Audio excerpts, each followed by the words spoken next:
Good afternoon, everyone, and welcome to theCUBE's live coverage of Audit Board's Audit and Beyond. I'm your host, Rebecca Knight, alongside Rob Strechay. Rob, we are both just from the main stage this morning, but we heard a lot of illustrious executives from Audit Board talking about all the new products, the new features, the new bells and whistles.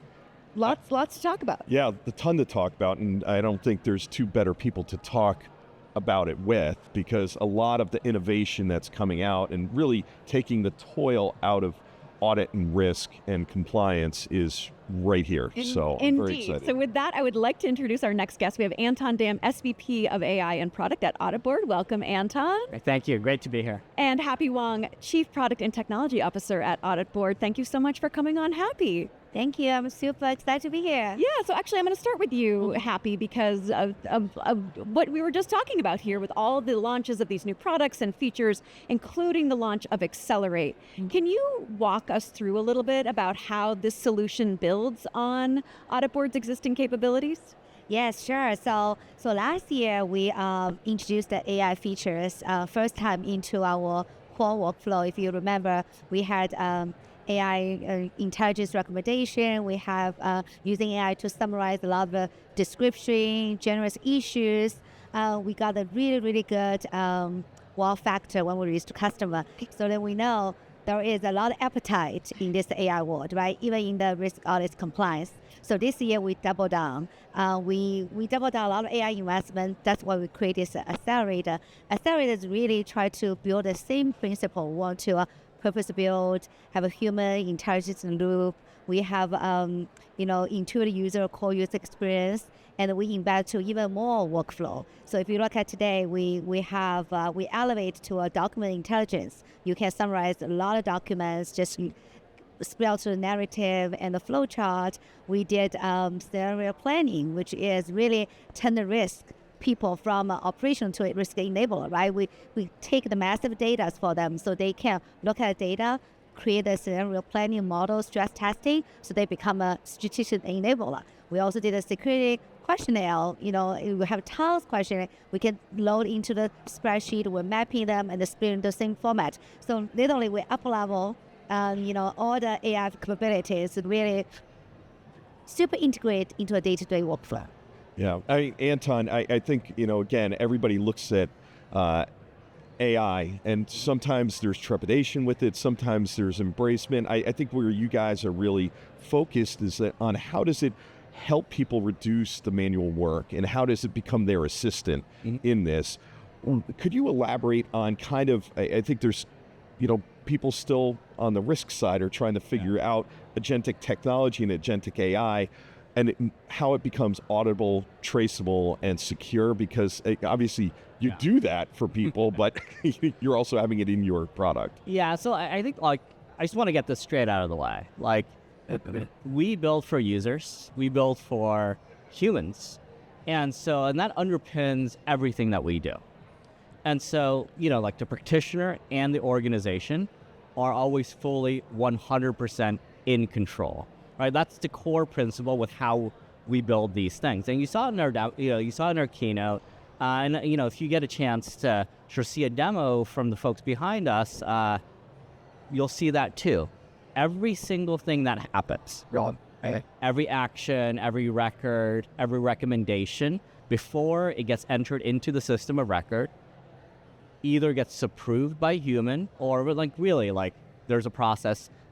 A user gets a chance to review, edit, and then accept into the system of record. Nothing happens without the user. Now, so that's the first half of sort of my answer to your question. When it comes to the second point of hey, auditability and traceability, the name of the game in AI is evals. And really what that means is, how do you know that something actually worked? Right now, that is a sort of super high level, was something completed? Did it align to the user? For enterprise software like Audit Board, to the organizational intent, right? Was it done? Was it done correctly? And then you get into other more traditional Gen AI evals around, hey, is it correct in the sense of, did it make something up? Did it leave something out? Did it add something while correct?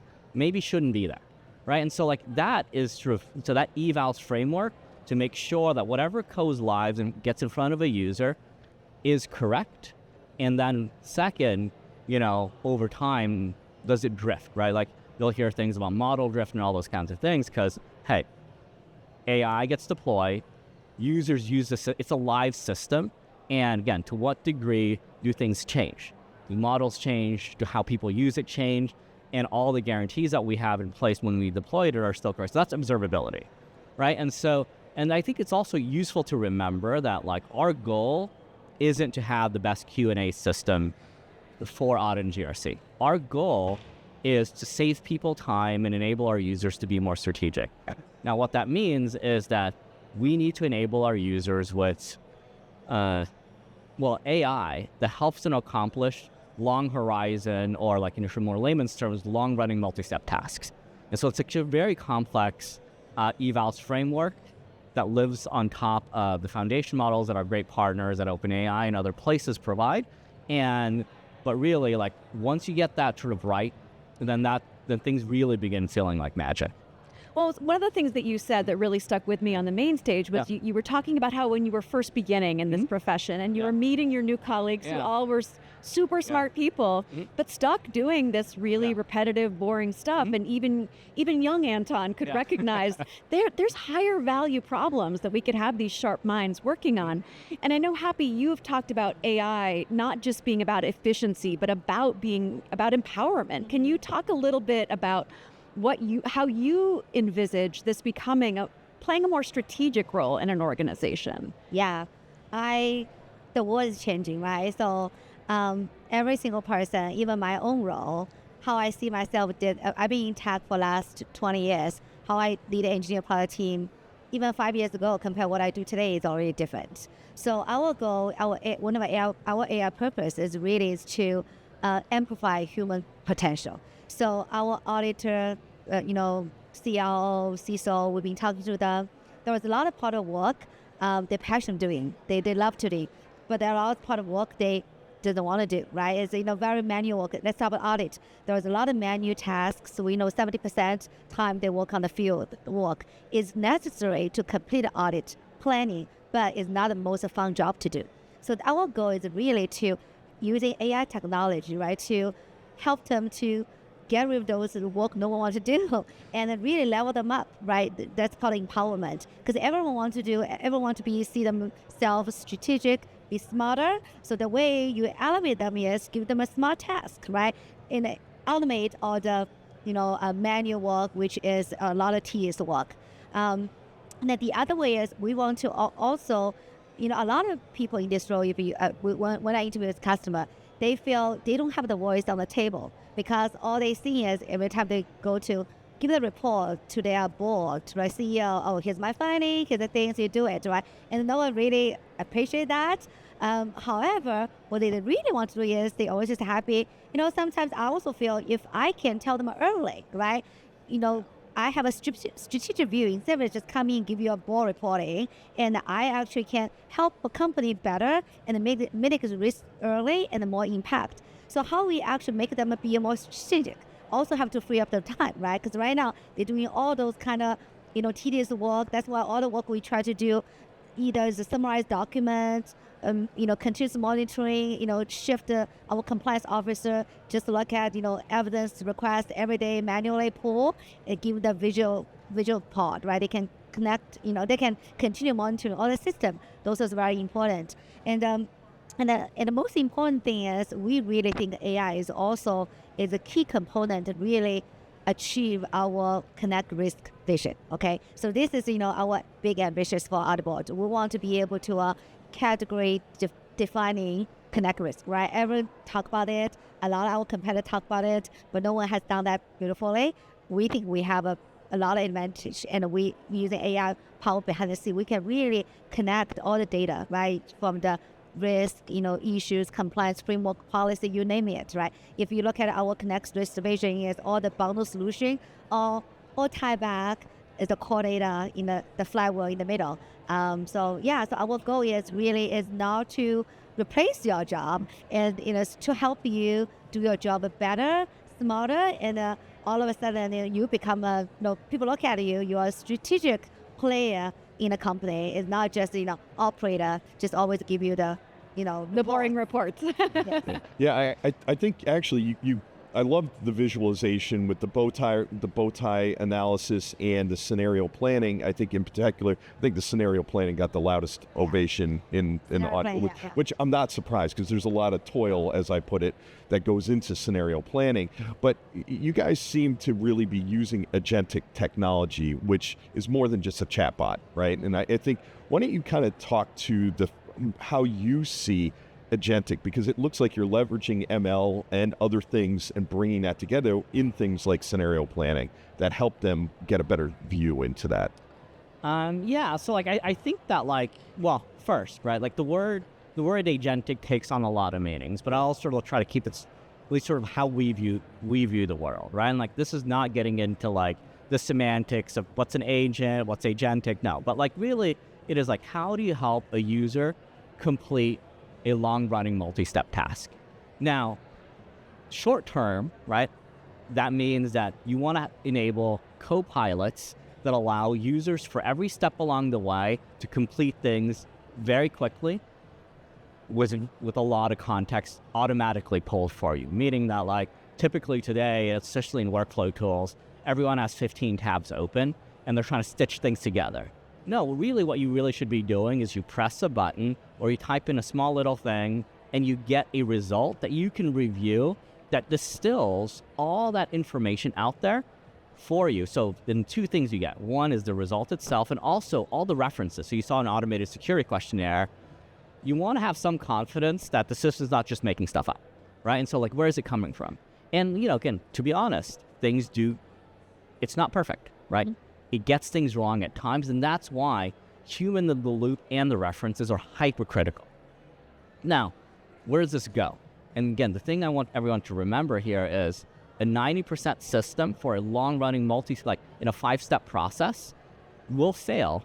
If every single step succeeds 90% of the time, it will fail more than half the time if there are more than 5 steps. And that's the thing that we take to heart, that, hey, end-to-end agent autonomously, which is where we want to take things. We recognize that we don't get to 100%, it's long-running multi-step tasks, and so that's what we really need to be building towards. And so that's how we view, there's automations, the co-pilot, the assistive experiences.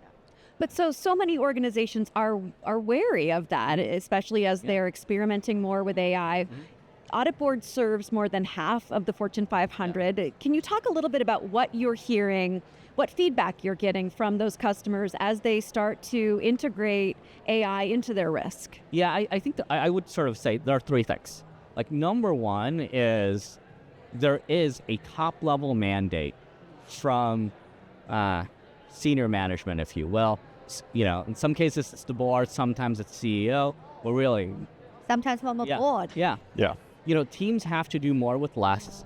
There's genuine belief in, in the potential of this technology. And so folks are figuring out how to do it.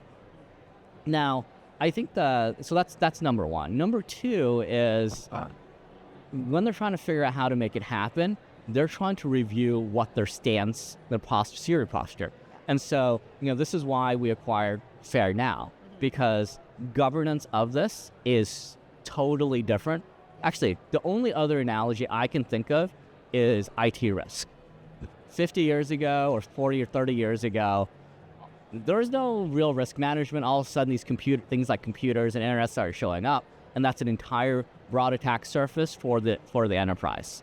We haven't seen anything since. And so now, instead of we're looking at lead sources when it comes to AI governance and who needs to manage AI risk, it's a recruiting team. It's the legal team that's reviewing vendor contracts and have no idea what's going on. And so they're managing things in Word documents, Jira, spreadsheets, and whatnot.